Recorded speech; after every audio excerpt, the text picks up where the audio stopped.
Sex, porn, love addiction is all about self-soothing to manage your emotions. It got set up back in the childhood development years. It's just not about sex. It's not about porn. It's all about the repeated use has set up the physiology to crave those dopamine, serotonin, oxytocin, self-manufactured drugs in the body. It's impacting women, men, children aged 10 to 75 across all the age ranges, the sexes, the cultures, the professions.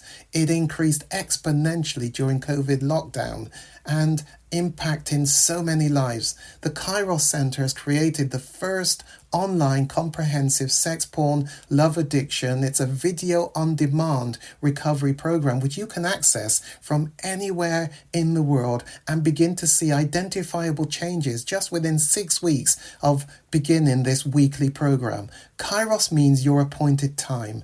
Isn't it your time to reclaim your life? Bring color back to life without shame.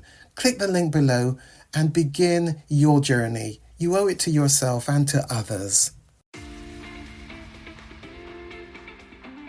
What I'm doing at this point is just laying down some very basic, foundational things for the couple to understand about relationships.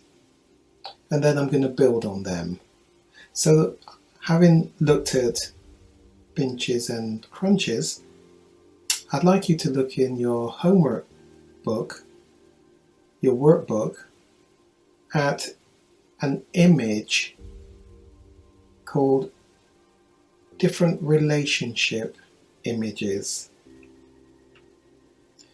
And that document I've set out are various pictorial drawings representing situations in relationships, some of which you might be able to identify with. There is no right or wrong image. They're just various ad hoc situations that the couple may have rehearsed, played out with each other.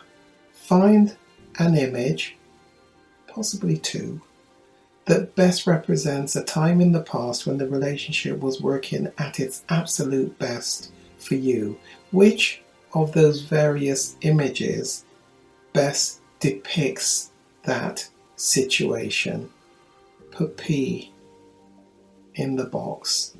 And you're going to use the grid reference. You'll see them there from A to F and 1 to 5 to help you identify and locate which of those images when you share them with the other person. And then I would like you to go on to the next one, which is N for now. Which one or two best represents the place where the relationship is now? Now is not necessarily the immediate place that you're at as you've come into counselling.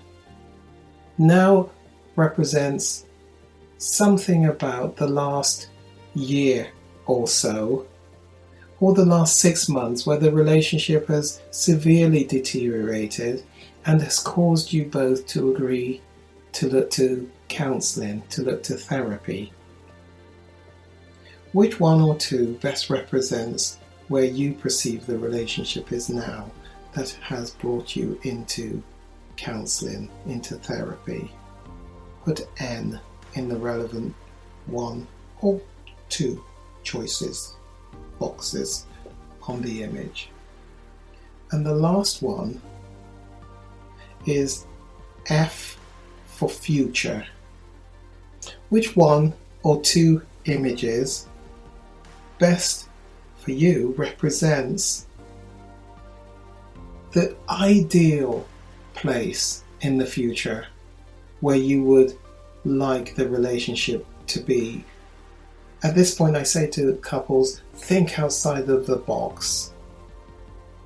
This is the miracle expectation. If you could wave a wand, if you could have a miracle, which one or two of these images best represents the place where you would love the relationship to be, to look like in your future?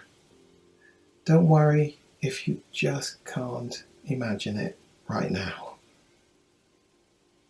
Think big. Think outside the box. Go on, have a go. The future. Once you've given each other space to choose the one or two, I'd like you then to pause the program, the recording, and have a discussion. Take turns.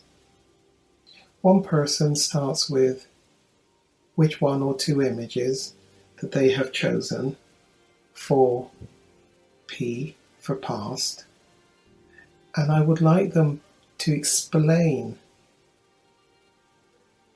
to the other person, what are you seeing? What am I seeing in the choices that I have made? And it's really important that the other person listens to the description of what the other is seeing in that particular image. Don't add to it. Don't make assumptions of what you think you are seeing with your unique makeup. Work only with what the other person has told you that they are seeing. Do that for P, whether you've chosen one or two. Go on to the second one. If some of you have gone to 3, then go on and explain what the third one is as well. Then switch across to the other person who also tells you what or which of those images they have chosen as their past, their ideal, super duper time in the past when the relationship was working at its absolute best. Do the same for N for now. Take it in turns to describe the images that you've chosen for now. And then go on to F and again do the same. One at a time. Describe the ones you've chosen for F for future. Once you've had a conversation, I'd like you then to swap sheets of paper. Ideally, you've written down which one the other has chosen. Doesn't so matter if you've not written it down, because you're going to swap sheets and you will see the ones they have chosen for P, the ones they've chosen for N, the ones they've chosen for F for future. Look at those images. And then I'd like you to have a conversation with each other about the choices the other person has made, about the ones the other person has chosen for their P, for their N, for their F. Now, this is really important. Don't add to their description of what they are seeing in the images that they have chosen. It's really important that you work only with what they have described. So don't add to it and say, well, what I'm seeing is. It's very much more about what they have described in the image and you providing some comments about it's interesting that you've chosen that one, or I can understand why you've chosen that one. It lends itself to a discussion between the two of you. But please allow the other person the right to have chosen the images or image that they have chosen without adverse criticism. Send me a message.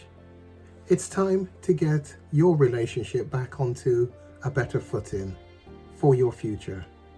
Let's do some work without shame and bring colour back to life. Send the email, send the message to me, Gary McFarlane, at the Kairos Centre, and let's begin to reclaim your quality of life.